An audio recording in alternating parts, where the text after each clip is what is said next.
Hey, everybody, welcome to another episode of Allure of the Poor, sponsored by Dresita Wines. I am your host, Lori of Exploring the Wine Glass, and we are here today with Chuck McKahn of McKahn Family Wineries.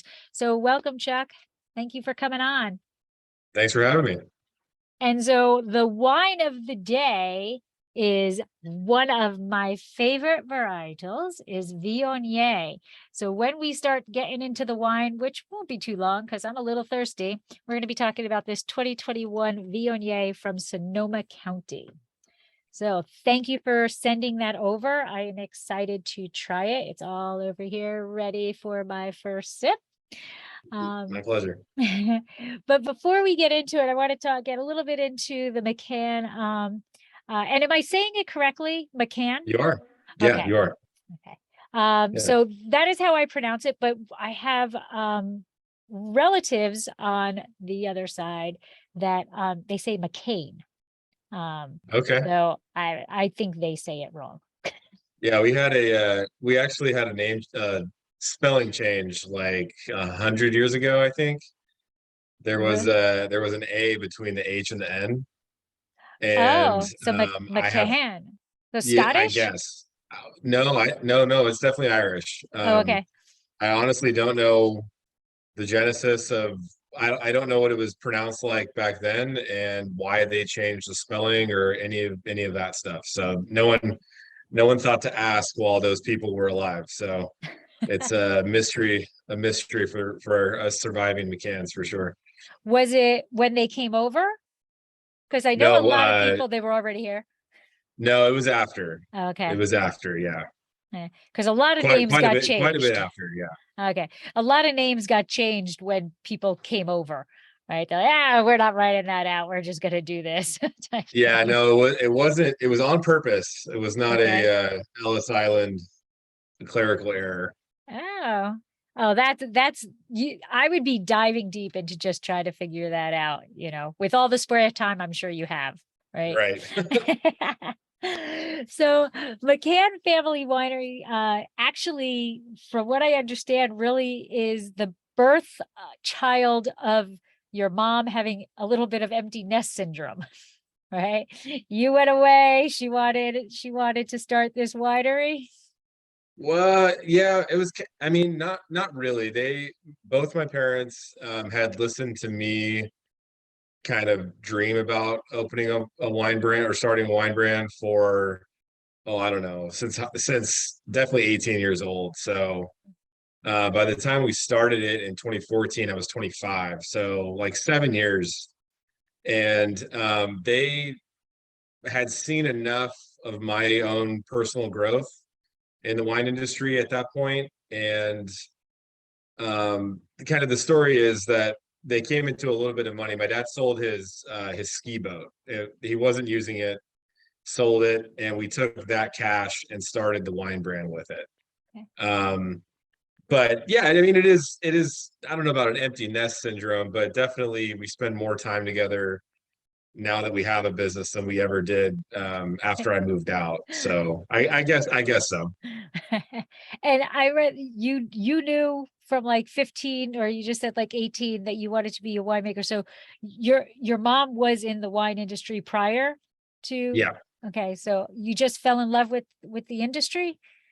Yeah, so when I was a very young child, my mom worked in the export department at Vineyards. So I would have been this would have been like 92 to 2000. So I would have been, 3 to 11 kind of thing. And she left the wine industry to spend a little more time closer to home. She was traveling a lot, so she got a different job where she didn't have to travel. And I mean, I was a little kid. I had no concept of what a career was, what people did for a living, why people did anything for a living at that time. But then when it got to be about high school time, I really those memories started to kind of come back a little bit. And I'd spent a little bit of time with her at Wente in her office and taking walks with their cellar master, Mark Claren, through their gigantic winery. And those memories kind of flooded back and influenced me, I guess, a little bit. But yeah, since 15 or 16, I've pretty much known that I've wanted to be a winemaker. And so where were you growing up? In just north of Modesto. So a little tiny almond farming community called Ripon. Oh, okay. All right. Yeah, Drive past it. Central Valley. Okay. We drive past it. So, Yeah. yeah. So were you the only person who wanted to be a winemaker of your friends?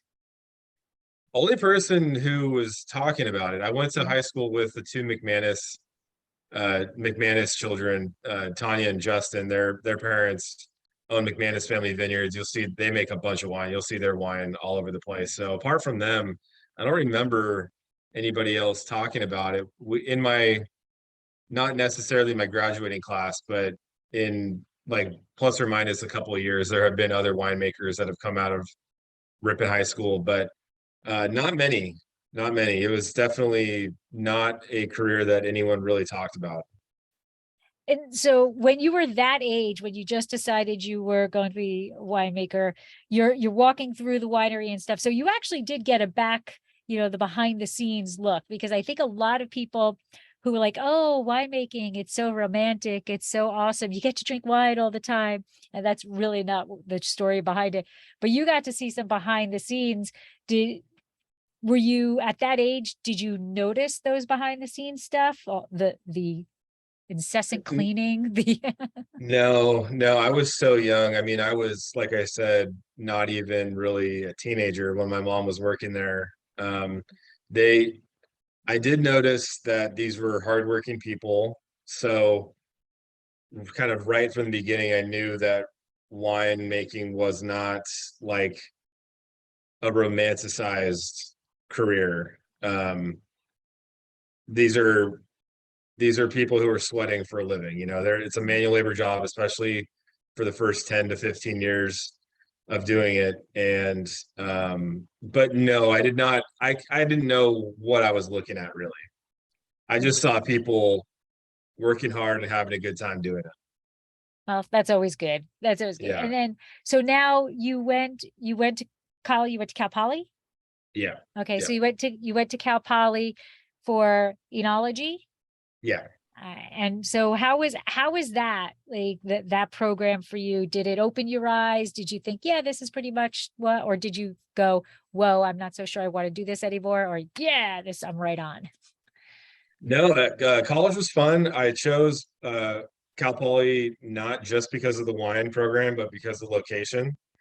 And I had a really good time in college. I learned a lot. We made wine for the school in an old ag annex building. It was like a big blue garage, like a kind of like an oversized garage, and they installed a walk-in cooler to store.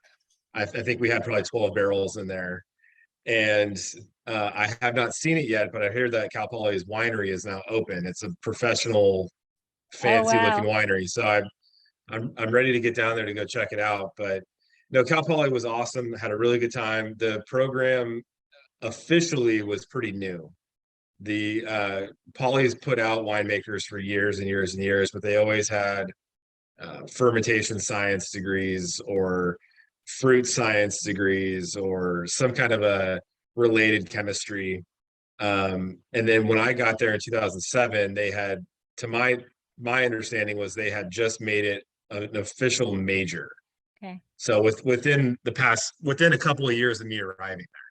So in that respect, it was pretty new. They hired Dr. Jerry Ritchie to come. She came from Napa Valley College actually to come head the department and kind of strengthen the reputation of the program. I would say would be kind of um, what her main role there was.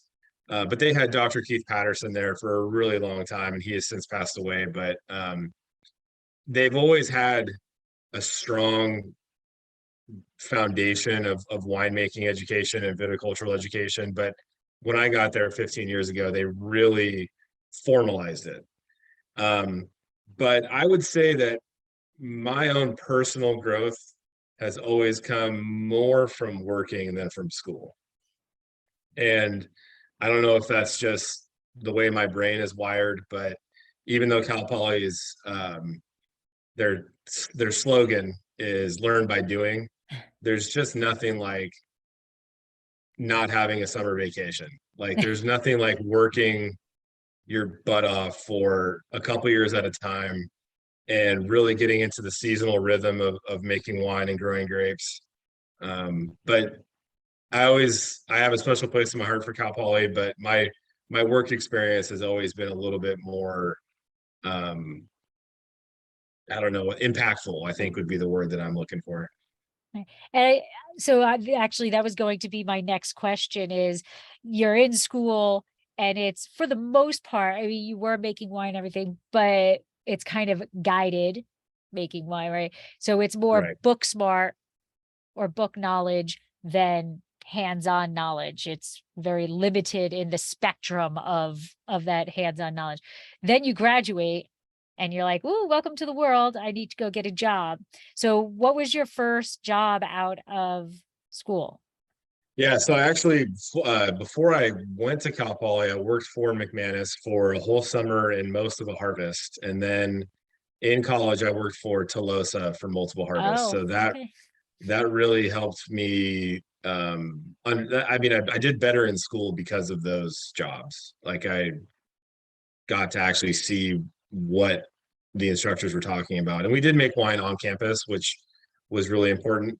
But after college, I wanted to move to Europe, and I really, really, really wanted to get a job in Spain. Love And Spain. I learned, yeah, I have since visited and almost didn't come home, but it's awesome. But this was 2011, so the global economy wasn't that good, and European countries in general, I think, protect their workers a little bit more than we're used to. So just going to Europe, getting a residency, getting the right visas and stuff, and then just getting a job and expecting to get paid to do what plenty of people over there will do for just room and board is just not realistic. And I've had friends later on go and get internships in Europe, but at the time I needed to get paid. I had student loans that were going to be due in 6 months. I can't work for free. So I it was like maybe June of 2011.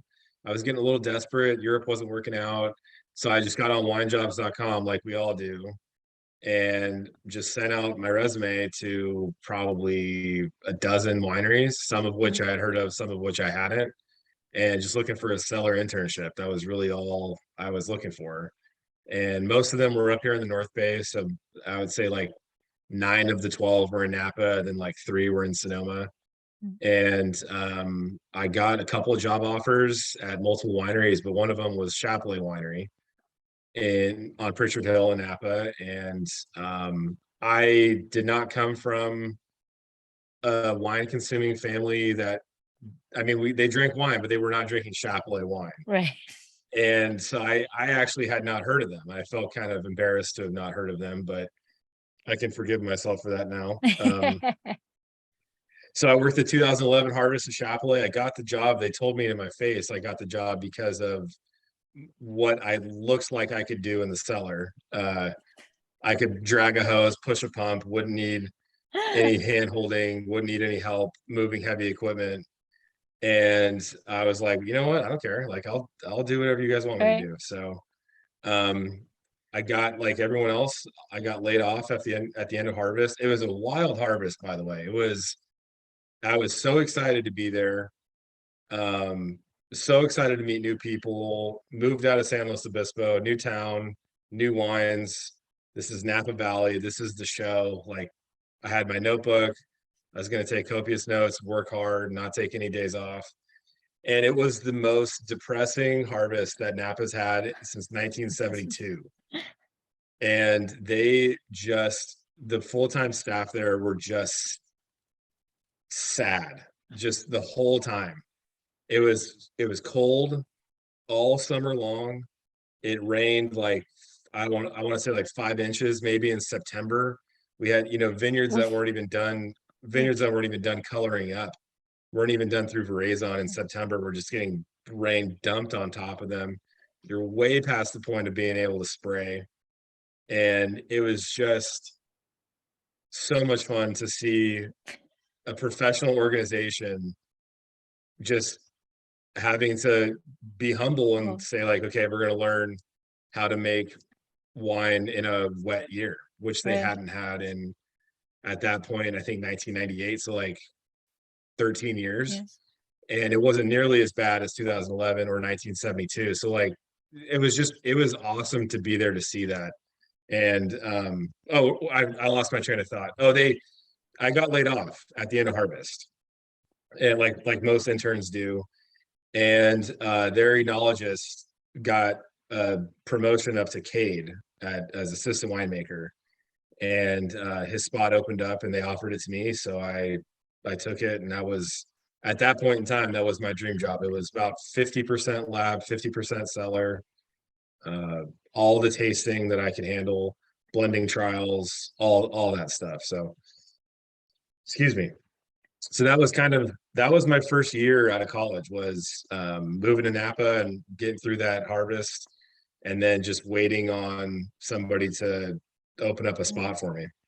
Oh, so I mean, obviously you could do a lot more than just carry hoses and move things without that if offered you the job of enologist right off the bat. Yeah, You yeah, for proved sure. yourself.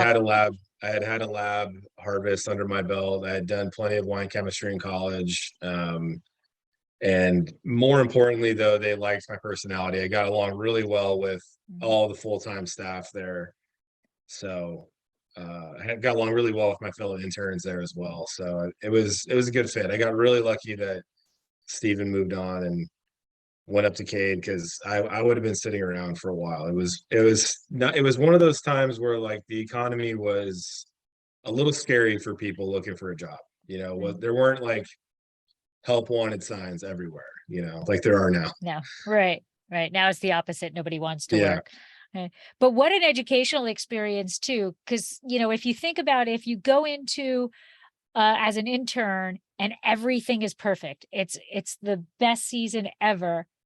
I don't know if you would learn as much in that internship because things just go smoothly. So there's no real opportunity to talk about how you can do this or why you do this or whatever. So, the bad of it all really is probably the best educational experience you could have had. It definitely is. Yeah, absolutely. All the bad, you remember the bad advantages more than you remember the good ones, for Right. sure. A similar scenario has played out with smoke taint, and like in 2020, Mhm. nobody was prepared for it. It was more devastating than 2011 for sure, because there were a lot of vineyards that just did not get picked. Mhm. But yeah, I mean, you adapt, it's not something.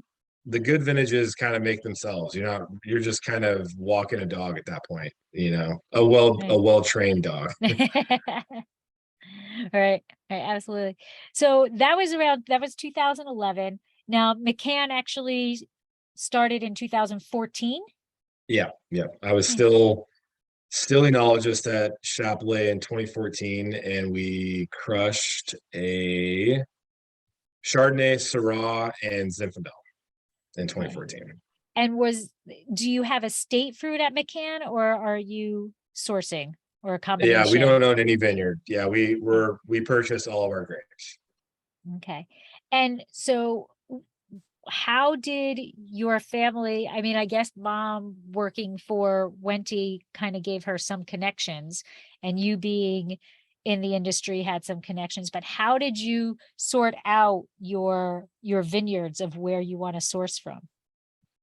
So I got my parents told me like, hey, this is what we want to do with this money from the boat sale, like I was saying earlier. And I was mortified, by the way, because that's a lot more responsibility than I personally would give a 25-year-old now.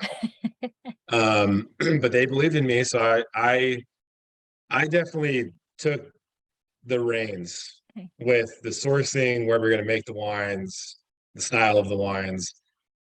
Excuse me. That was they. I mean, they were living in Ripon still at the time, so that was my job, was to find the fruit, find the facility, handle all the winemaking, all the packaging, Mm. all of the blending and bottling and all that stuff. So since then, there's four of us now, McKahns, that are involved, my two parents and my wife, Brittany. And we've all definitely not really staked our claims, but kind of like we all bring strengths to our business. So uh, my mom now is like the administrative guru. She does all of our compliance. She has Oof, since the beginning all of our compliance, which is a thankless insane. job. Yes. It's just a thankless job. It's something that I would gladly pay a lot of money to not have to do. She does a lot of sales. She does a lot of direct sales mostly. Okay. Um, my wife is more of the marketing, like sales and marketing type person. She's the director of sales and marketing at Hudson Vineyards and Carneros. She brings a wealth of knowledge on making your brand look pretty and professional and prim and proper. She's been all over now, from Meadowood in St. Helena, the hotel. She went from there to Titus Vineyards to Kapchandi, which is a cult winery in Yountville, and she really has like this whole perception knowledge, I call it, where it's like how you want your brand to be perceived, Okay. and you have to do that. That's her thing. And then my dad just loves being around the business. He really does. When we had a tasting room, which we closed down 2 years ago, he built it. I mean, Wow. that was his contribution, was just the three of us kind of telling him what we wanted it to look like, and then him actually doing it. And he's retired now from his full-time job, so he's going to be hauling grapes for me this year and all that stuff. But our jobs are all definitely, they play to our strengths, Right. I would say. Division of labor to everybody's strength. Yeah, Right. yeah. And so you said you had a tasting room, but you closed it down. Where was the tasting room? If you don't own vineyards, where was the actual tasting room? Yeah, that's a good question. We had a tasting room in Livermore. Okay. My parents were living and working in Livermore up until 2 years ago. 2.5 years ago. And it just wasn't working. My wife and I were living here in Napa, working here in Napa. Um, a 40-hour work week is always a treat up around these parts. So like to do that, and then to have to go run a tasting room in Livermore, and people didn't get that we only had one or two Livermore wines, but we have a tasting room in Livermore. It was such a convoluted, back to that thing about perception Perception. knowledge. We were not projecting what we wanted our brand to be perceived as. So not only that, it wasn't working. It wasn't profitable. So we took advantage of COVID, and it was closed down anyway. And even though we were surviving, we weren't going out of business or anything. We were surviving, but we were just like, let's take this as an opportunity to let's let a Livermore brand take this space, and we'll move our brand to Napa. And we did. And we're at a collective now Okay. in close to downtown Napa. We're one of 14 vintners at a place called Feast It Forward. As soon as you said, I was like, I bet you're at Feast It Forward. Yep, That seems to yep. be a very in spot, a very cool It's a spot to cool, it's a be. cool spot. Yeah, it's a cool spot. Katie Schaefer, the owner there, is something else. You can't, you wouldn't believe the energy that she has in her daily life and in her business. It's unbelievable.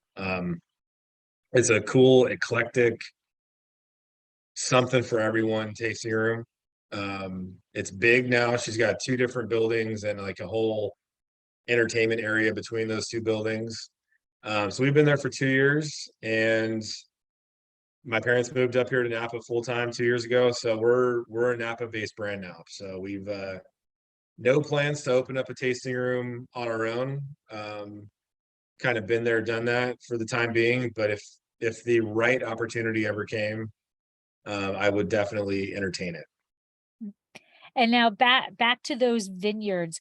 What about, well, let's talk about how the reason why I contacted you in the first place was because you're Rhône centric. Right. And, Yeah. there's lots of wineries who are Bordeaux centric. And there's fewer that are Rhône, but I find that a lot of the Rhône people then, oh, I'll just throw in a Cab Franc, or I'll just throw, like, they're like, no, Yeah. I'm going to cross this over. So what about Rhône varieties is what called to you that this is what you want McKahn to focus on? Yeah, it really came down to the red wines that I enjoy. So I'm going to talk mostly about red wines. I know we're going to talk about the Viognier in a little bit, but the red wines that I enjoy drinking the most are Grenache, Syrah, Mourvèdre, blends of those three. Um, Petit Syrah, which is an adopted Rhone varietal in the New World. It's not really a Rhone varietal, but Carignan, Counoise. In Europe, some of my favorite Rhone reds that I've had are from Châteauneuf-du-Pape or Gigondas or Vacqueyras. Please don't quiz me on brand names, because when they're French, they're in one ear and out the The other. region, that's all that Yeah. matters. Yeah. So it came down to that, and then also our first two vintages, we weren't only Rhones. We were Rhone. We always had a Syrah, which is my favorite red variety. Mm. We always had a Syrah, and then we had Chardonnay and a Zinfandel. And excuse me, the Chardonnays, like when you get out in the market and you're trying to sell Chardonnay, it could be the most beautiful Chardonnay in the world, but you're fighting a battle against absolute giants. Right. I mean, it's David and Goliath isn't even close to the proper like analogy. It's just not Right. even close. You're fighting, you're trying to sell Chardonnay at, maybe $20 wholesale when it's a $30 retail wine. You're trying to make your margins work. And, a buyer is looking at you and saying, well, I'm getting Rombauer for not much more than that, and like, who are you compared to them? And it's just, it is what it is. La Crema is going to kick your butt every time. I mean, there's a million of them. I'm not going to give them any more press than they need, but we did that for 2 years, and I just kind of realized, like, I'm not having a lot of fun making Chardonnay. I make Chardonnay all day at my day job, and then I'm going out to the market on the weekends, and I'm not selling it. So what's the point? And I thought about it. My wife was talking to me like, what kind of wines do you want to make? Like, you're going to have an easier time selling wines that you are excited about. So I was like, man, I would love to do Rhones. And in 2016, after two full vintages of doing other things in 2016, we just went for it and haven't looked back. Haven't made a non-Rhone other than Petit Syrah since. All right. And so on your website, you have that, that Syrah, how I guess the United States feels about Syrah is shameful, like the respect it gets. So, Oh, it's terrible. It's worse than Merlot. Like, Merlot went through from Sideways, came out in 2004, and it's just now coming back. So it's been a 15-year battle, a little longer for Merlot. And Merlot never really went away like Syrah. I mean, Syrah has been just battered in the, like, nationally as a serious wine in non-wine producing states. Syrah it's just not even thought of. Cabernet is king, Chardonnay, Pinot Noir is getting there. Bordeaux, Meritage blends, Bordeaux blends, but it's really taken the Central Coast maturing as a wine growing region, getting some serious money producing those wines, getting serious money selling those wines nationally. That's gotten Rhones going, and even still, Syrah is just, the reputation is just not, I think, where it should be. Whether or not in my lifetime it ever comes back, I don't know. We make a small amount of that wine because it's a hand sell. We do wholesale a little bit of it, but it's mostly us showing customers the wine and them buying it from us. It's not a wine that on a wine shelf, unless you have a wine steward who loves it, is going to sell that wine. It's just not one of those. It's not going to sell itself. And It's just not. why do you think that? Do you think that it's a confusion of the wine drinker, like between Syrah, Shiraz, Petite Syrah, like, I mean, Petite Syrah is its own entity, but That might, I that mean, might have I something to absolutely do. adore Syrah. I think it's a phenomenal varietal. I love what it puts in the glass, how versatile it is, and the body of it, and there's so much offering to it. Yeah. But I to be 100% honest, I didn't realize there was a bad thought about Syrah. Like I'm Yeah. There, always I mean, like, have you yeah, tried to sell go. it? No, we don't make Yeah. Syrah, Yeah. but I That's understand the feeling because we make a Chenin Blanc, and it's kind of this. Chenin Blanc. There used to be thousands of acres of Chenin Blanc in Napa Valley. It's, to my knowledge, Chapelet is the only Chenin vineyard that I can think of. But there are many varieties that just go through. They go through these ups and downs of popularity, and it's usually predicated on, there's like a tipping point that happens where more of that variety is grown in a spot where it shouldn't be grown. Right, So then the market's perception of that variety is just a negative right. one. Which is I had, which is what really happened to Merlot. I mean, sadly, yes, Sideways did, hit Merlot hard, but for a very wrong reason. But the fact that there was so much Merlot being grown atrociously at that right. point, that it was easy to hear what you wanted to hear in that movie and go, I'm never drinking Merlot. Yeah. Yeah, exactly. Yeah, I honestly think there's just been more bad Syrah being Okay. made. And I don't think that that's the case anymore. I think enough of it has been ripped out because it's not popular anymore. And then now we're kind of left with mostly The good stuff. quality vineyards and in quality sites grown by quality growers, and it's up to us, the bakers and the producers, to change the public perception. And I'll tell you, like, I go to Paso every year in February, for the Rhône Rangers experience, and Syrah is the most expensive wine on those lists. Yeah. So I know Paso is trying really hard to, bring Cabernet to the kind of into their region and do that thing. But I see high quality Rhone producers making really high quality Syrahs or Syrah based blends. Right. And they're successful. So, I think there is hope. So as a winemaker, how does Syrah grow in the vineyard? Is it an easy vine?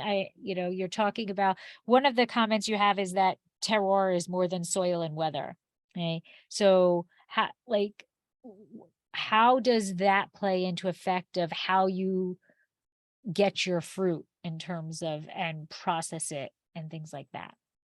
Yeah, so Syrah, most of the Rhone varieties, are hyper vigorous varieties. So they Okay. they have evolved in places that are hot, rocky, dry. A lot of the Rhone varieties actually come from Spain. Syrah is not one of them. Syrah is from the northern Rhone. Um, but it evolved in a tough spot. So it needs, if you plant it on soil that has nutrients and water holding capacity and things like that, it's going to grow as much as it wants. So, planting it in the right site is really, really important. I've seen a lot of nice Syrah vineyards in Napa on some of the more rocky ground. Um, if you plant it on kind of forgiving ground with a vigorous rootstock, that can become a problem. I've seen Syrah just completely coming down over the wire and just doing kind of like an old California sprawl, Oh, but not on the fruit wire. It's coming down over the top of the wire. It's right. same with Grenache. Grenache can be just a bear just with how much it'll grow. So yeah, I mean, if you're going to plant Syrah, part of the terroir is you doing your job. And we have been so lucky to work with only top-notch Syrah growers in Napa that I've never really run into that problem. I've been lucky with all the growers that I've worked with, and it's there's nothing like working with a good grower, and there's nothing like working with a bad one. And you can really tell the difference. And the three Syrah vineyards that we've worked with in Napa have all been really, really, really nice. So they all know what they're doing. They all handle their canopies well. They don't make bad decisions with the planting. No one's ever put, you know, a thirsty rootstock on really heavy or really, light Right. soil, Right. you know. And now you have vineyards that you source from in Napa, Russian River Valley, Livermore, and Shenandoah. So Yeah. are you harvesting fruit from multiple regions? So like, are you getting Syrah from Napa, Syrah from Livermore, Syrah from Shenandoah, and you're making your blends of Syrah that way? Or are you growing, contracting for, Syrah in Napa and Grenache in Russian River and, Viognier and Shenandoah, Yeah, the latter for sure. It's Okay. yeah, we're doing specific wines, varietal wines from the different AVAs. So the Syrah comes from Napa, the Viognier comes from Russian River, vineyard called Katie's Corner, owned by the Kundi family, really, really Oh, awesome vineyard. And then I get my Grenache rosé grapes from Sierra Foothills. Our current release red Grenache is from the same vineyard, but in 20 and in 21, we did not get those grapes for red Grenache. So I've moved on to a vineyard I'm going to be working with just this year for the first time called Zabala in Arroyo Seco for okay. red Grenache. So yeah, it's I'm not making like a California blend out of anything. It's mainly pulling specific varieties from specific AVAs. Okay. And so I think this is a good segue for the Viognier. So this is, Katie's Corner. Okay. The vineyard in the Russian River Valley. So 2021. Okay. So tell us about what you like or don't like, because nothing is ever perfect. So what you like and you don't like about Viognier. Oh yeah, Viognier, much like Syrah, just planted in spots that it shouldn't be planted in. It's a northern Rhone white. It's not a southern Rhone white, and it somehow ends up in these really hot areas of California. And I would never name names, but it's just one of those things where warm climate Viognier, I'm sure there are some nice ones out there, but it doesn't do it for me. So when I found one, I actually stumbled into this vineyard originally working with it for Chardonnay. I got the 2015 Chardonnay for McKahn family from this vineyard. And when we decided to switch to Rhones, I found out they had Viognier, and it was an easy switch. But it's in a warmer spot in Russian River, so it's cool climate, but the fog burns off earlier in the day than it does in like the more West County parts of Russian River. This is kind of northeast part of the AVA, Okay. near the town of Windsor. It's like I said, owned by the Kundis, farmed by the Duttons, and the Oh, Duttons are kind of Russian River royalty see. Mhm. up here. They have their own brand, Dutton Goldfield, but they are a much larger grape growing operation than their wine brand is. Um, and the vineyard's just awesome. It's on quadrilateral cordon. Everything is perfect. Like I was saying about the vigor of Rhone varieties, one way to kind of tame that is by adding more cordon. So instead of having two, they have four, and the canopy is always balanced. The fruit is always just perfect. Everything sets up well. If there's any clumping, they'll declump it. There's never any excess fruit on the vine. It's on a really nice aspect, kind of on a mid slope. And yeah, I mean, it just makes, I pick it at Chardonnay bricks. Okay. So I pick it at like, 23.5 to 24.5 bricks. Potential alcohols are usually, mid to high 14s, and then I adjust it down to mid to low 14s. Okay. And yeah, So it's I'm just sorry, I'm just going to interrupt you. So for my listeners, can you explain what you mean by I adjust it? Because you're the first person who has said that. yeah, So so totally, this is totally above board and legal. Mhm. We can adjust the alcohol in California, by adjust the potential alcohol Right. before fermentation or during fermentation by adding water. So But that's yeah, if important. you It have has to be at that time. You can't do it afterwards. right, yeah, exactly. I've never heard of anybody adding water after fermentation, but I'm sure it's been done. Um, and yeah, so if I pick it a little bit riper than the desired potential alcohol, which is usually the case because sometimes the grapes just aren't quite there yet. Okay.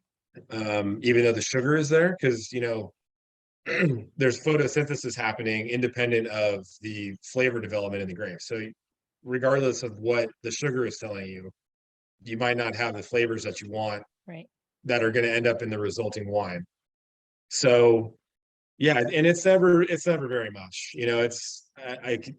The percent, I can't tell you exactly what the percentage is, but it's low to knock it down. I don't want to have a resulting wine be too high in alcohol because it really, really kind of throws the wine off balance. But I might want some of those more riper stone fruit flavors. Well, you've Like, accomplished that. This is yeah, thank you. this is beautiful. It has to me, Viognier has a floral aspect to it that it makes it a delicate on the nose, and then the stone fruits come out. And then Yeah, I find that there's two types of Viognier: glycerol-y, like Riesling type Viognier, and then a little bit more of a medium bodied wine that doesn't coat your tongue with that glycerol. And I don't, neither is, better or worse or whatever. My palate is this. This has a slight amount of glycerol to it because it does allow it's kind of a medium bodied wine. It's definitely not full bodied, medium bodied wine, but it coats my palate, coats my tongue, but not with that glycerol weighing that I get in a some right. Yeah. Viogniers. Yeah, it's I think that glycerol character is the site. I think that's the warmer climate Viogniers. It's a really, really tight, dry, thick-skinned cluster. Um, our juice yields are 135 gallons per ton if we're lucky. Okay. And like Chardonnay, Sauvignon Blanc, 165, 170 gallons per ton. My Grenache Rosé is even more. So you can kind of get an idea of just how dry that It cluster is. is. Right. And when you're squeezing that thick skin, that's just there's no juice in there. You're just squeezing it. You're getting a lot of those seed and skin oils Right. out of the grape. So Right. I think that's probably the main difference between a cool climate and a warm climate. Yeah, yeah. And then when with the thick skins at like what bar are you pressing this at? Are you doing it at multiple? Yeah, there's stages. I go all the way up to 2 bars, but Okay. there's stages so that it squeezes it at point two. I think it's point 2, point 4, point 6, all the way up to 2. I think it's all in even numbers. And in between each one, it'll deflate and rotate to break up Right. the must. And do you keep those pressings separate, or do they all No, okay, so they all come together? no, yeah. I include on whites all of my press juice into the main law. I don't keep it separate. The press juice is always pretty good. I've always Okay. thought. I think in lower quality vintages, it might make sense, like in a smokier, especially, it might Yeah. make sense to keep your hard press separate.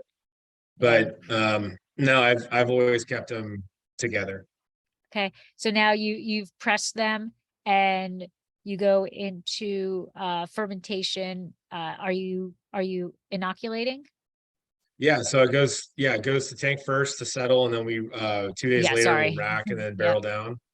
And I am inoculating. I use a Okay. yeast that I've been a big fan of for a while now, called QA23. It's a Scott Labs product. Well, Scott Labs sells it. I'm sure another yeast manufacturer makes it, but it's a white wine yeast. It preserves kind of those estery characters, terpenes that a lot of aromatic whites have that people like. And it never produces hydrogen sulfide, which is that rotten egg character that Right. yeast will produce. That we know how to handle that, but I'd rather it not be there in the first place. Right. So I've used QA23 on my white wines and rosés for a long time, and I've been a big fan of it. I'm probably due for a trial, try something new, but Hey, you know what? In we'll my see. opinion, if something's not broken, don't try to fix it, right? This is Yeah, this has beautiful aromatics. I wish I would stop saying beautiful, but that is really what it is. thank I'm you. sitting here. The people who are listening can't see this, but I'm sitting here and I'm just like sniffing, as you're talking. It is so beautiful. The Thank you. the stones, the stone fruit is after, and that's what I like about well-made wines. Sometimes wines, and the warmer climate, everything is there and you can't quite distinguish what it is. It's just like, yeah, there's something there. And this, when you first bring it up, there's the feminineness of a Viognier to it. And then you continue and there's more. The stone fruit comes in. And then there's actually even a little bit of tropical in there, Oh yeah, oh yeah, uh, yeah. There, I mean, it does have the banana character, yes. especially Viognier when it's fermenting is like all banana. It's just like banana, banana, banana, banana, banana. And then in the wine, you have more of the spring flowers, stone fruit, apricot, peach, all that stuff. And then that banana kind of comes back. I'd say around the holidays. We always ferment, always bottle this in spring. I'd Okay. say the banana comes back around Thanksgiving. So it's a fun wine. It's a fun wine to age. A fun wine to make. I barrel ferment it, which is cool. Okay. That I was do my it all next in, question is how do you ferment it? yeah, I barrel ferment it. I make it a lot like I make Chardonnay, but there are two very distinct differences. I don't put any new oak on it, and I don't put any part of the wine through ML. So Okay. everything else is pretty close to the same. It's barrel fermented at what I would call a warm-ish fermentation temperature, low 60s. Okay.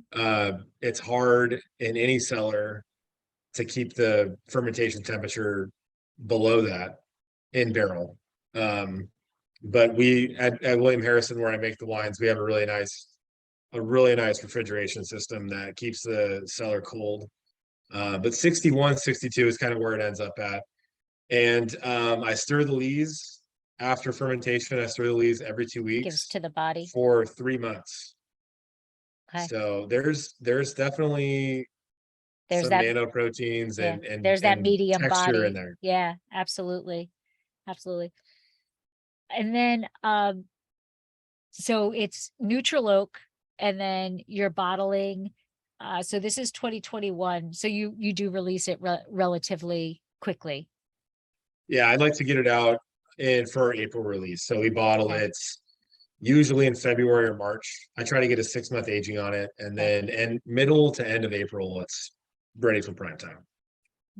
And what would you say are your favorite pairings to go with this Viognier?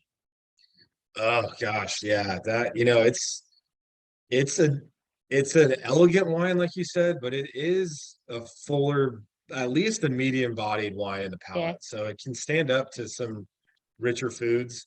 My wife made a risotto not too long ago that required white wine, and she put it in the dish, and then we drank it um, with the dish, and that was something else.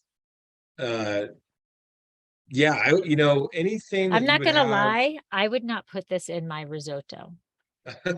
I have other wines that I'm like, oh, I need a cup of wine. Yeah, I'll do that one in there. I wouldn't put this in there. I wouldn't waste. Well, thank you. I Yeah, wouldn't waste my cup in there. she gets it for free. So That is true. yeah, That is true. I can see risotto with it. And I can see some cheeses with it. I'm the horrible food person. I'm like the only wine educator, wine, whatever, uh, winemaker, everything that does horrible with food pairings because I don't eat anything. I'm very, very specific in what I eat. But risotto, it can be on my table any day of the week. But I have a I have a similar problem, but I'm the opposite. I will pair anything with anything, okay. and I just it doesn't bother me to have Pairs are an improper pairing. I don't think that like Zeus is going to strike me with a thunderbolt, but yeah, God, Viognier, that Viognier in particular, we have it with brunch a lot. If you're having okay. any kind of late breakfast, early lunch, Right. goes well. And it doesn't have toast in it. Like the lees to me is giving it a body, not the, people think stirring a lees or whatever, champagne, that toastiness. It doesn't have that. The lees is giving it the body, but I can envision it with something that's toasty, that's, Sure. Yeah, that type of meal. Um, absolutely. yeah, I can see that. And then I'm gonna ask, is there any RS in here? No, It's bone completely dry. dry, Yeah. bone dry. Okay. Yep. It Bone dry. it tastes dry. So it's a ripeness, it's the ripeness of the fruit that's in there. But to me it I wouldn't call it off dry. It's dry, but to my palate, it tastes like there's a little RS in there, but not to the point where I would classify it as off dry.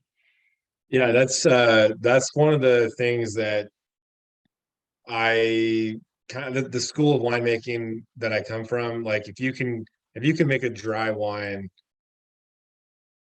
give you a second guess as to whether or not it's sweet, you've kind of done your job. Oh, well, then I will give you And a standing ovation on that. thank you. Yeah. So that like with white wine, it can be a little more difficult, but with red wine, if you can Mm, make a person think that a big tannic red wine has any kind of sugar in it and it's dry, then you've really helped to balance the palate on that wine. The tannin is right, not out in front of anything. Um, you've really knitted the tannins together, as I like to say. right. It is, it will be consumed later tonight. I Right guarantee on. it. It is. And what does this retail for? That's 40. Oh, okay, people buy 40. It tastes much higher. It tastes much higher than Thank 40. you. Thank you. Okay. So I just want to say, like, what about, well, you said that you like the wines of the Rhone Valley. Have you had the pleasure of visiting the Rhone Valley? I haven't, but coincidence that you asked, next July, so just about a little less than a year from now, the four of us and my newborn baby. Well, Oh, no, it won't be a newborn. congratulations. Thank you. He will be he'll be 7 months when we go. We are hosting a wine cruise on the Rhone. Oh, through the So yeah, winery? So like wine club members can join in or it's not just wine club members. It's okay. anybody. Anybody can buy a cabin and go. We're going to be on a boat for 7 days from Lyon to some town in the south of France. I forget the name. That I forget where we get off the boat at, but it's 7 days with like wine related excursions, and then I'm hosting a dinner that's going to feature our wines, and then we're going to turn it into a vacation after that.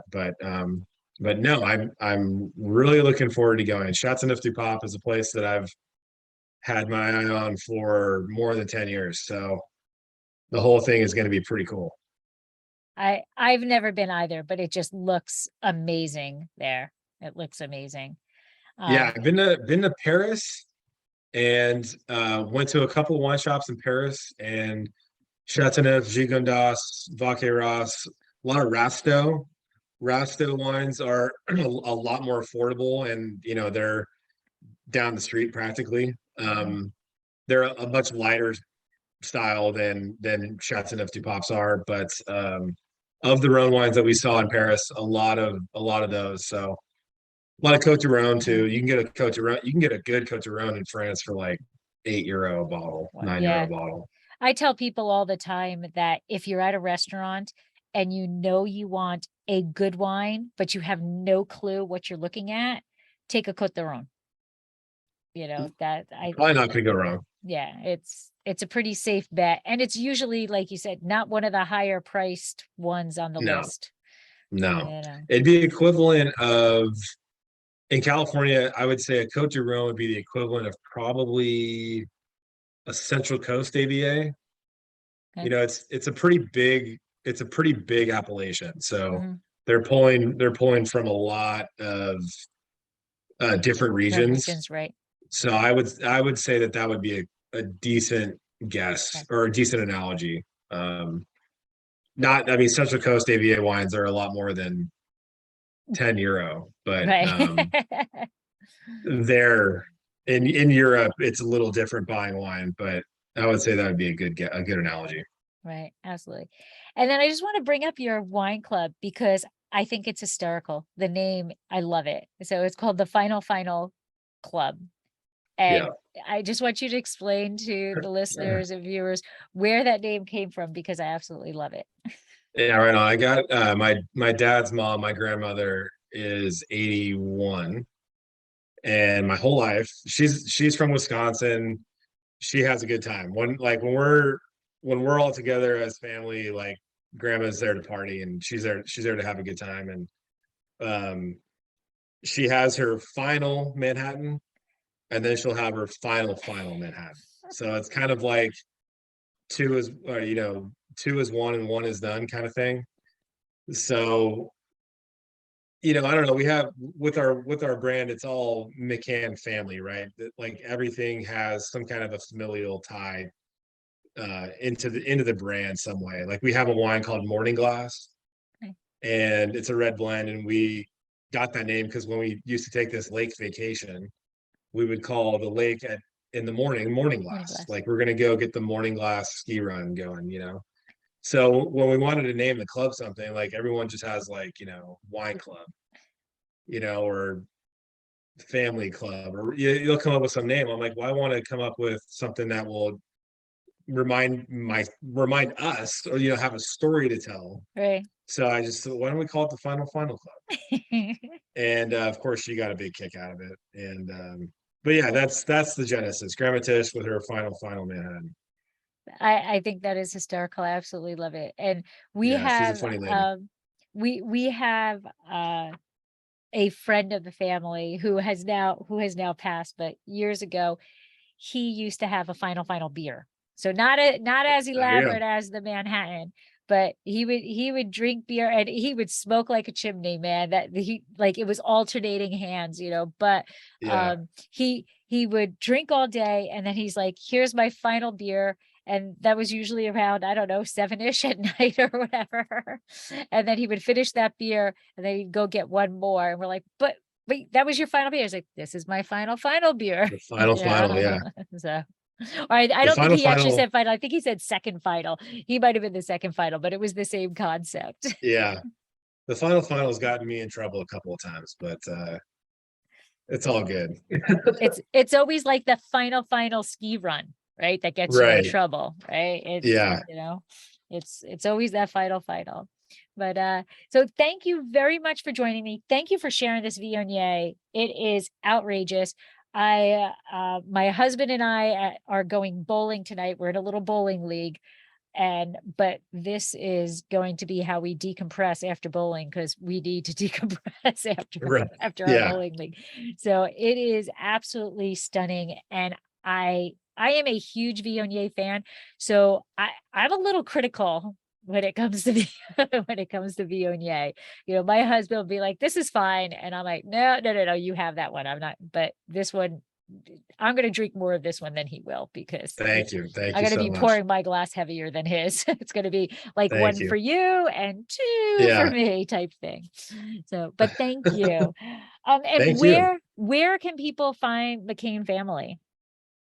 Yeah, McKahn is our website. We're on Instagram and I believe Twitter. I don't do any of the social, so I I think know we're you on are Twitter. definitely Instagram because that's where I contacted you Okay, guys. yeah. So we're on Instagram. I am also on Instagram, chuck.mccann.wine. I'm a little more active. I do a lot more posting on like my personal life on my personal Okay. Instagram, but my mom runs our McKahn family Instagram, and I do take a lot of photos, mostly during harvest and bottling and stuff like that, and send them to her. And we're usually up to date on what we got going on in the winery and in the vineyard and all that stuff. So Okay. And if they're interested in that river cruise, is that they can find that information out on your website also? definitely, I believe on the website, and definitely just DM my mom at McKahn Family Cellars Instagram, and she can hook you up. I am terrible. I forget the name of the company that's doing that has the boat, but it's supposed to be a good time. They are not new. They've been doing it for a while, and I know other wine brands that have done it, and they say it's awesome. So, yeah, if you can swing it, I would say if you're into Rhône wines, I would say it's going to be a good time. Okay. And then finally, you are at Feast It Forward in Yeah. Napa. And how does it require a tasting or a tasting? Does it require an appointment or are you doing walk-ins also? Yeah, so Feast of Forward's pretty cool. There's kind of two different ways that you could go about it. If you just walked into Feast of Forward on any day that they're open, you can get 3 of our wines on the list by the glass or by the bottle or by the flight. And if you called us and made a reservation through our website, I believe we use Talk, Okay. TOCK, um, we can host you at Feast of Forward and we could pour you through the rest of our wines. Okay. So that is a kind of a cool concept of Feast It Forward. That Yeah. a lot of collaboratives, it's like, like in Paso, we have Paso Underground, and that's a collaborative, but it's one big room, and then there's Winery A, Winery B, Winery C, Winery D, and they all are Oh, very yeah. independent. And Feast It Forward is a different concept. It's you really Yeah. are together. Yeah. So, and do they have their own website? Can somebody? They do. They Okay. do. I don't know if she takes reservations on there. Oh, okay. But yeah, if you wanted to set up a time, I would definitely do that through us. Through you. Okay. Yeah. Excellent. And they can do that online at McKahn Family Wines or McKahn.com. McKahn Family Cellars. McKahn.com. So Got it. Yeah. thank you, Chuck, for coming on and sharing your wine and sharing your knowledge and everything Rhône centric. I Thank absolutely you. love it. So thank you very much. And I will say I don't really have anything left because I consumed it, but I will raise what's left of my little glass and say slancha. Awesome. Thank you. Thank you.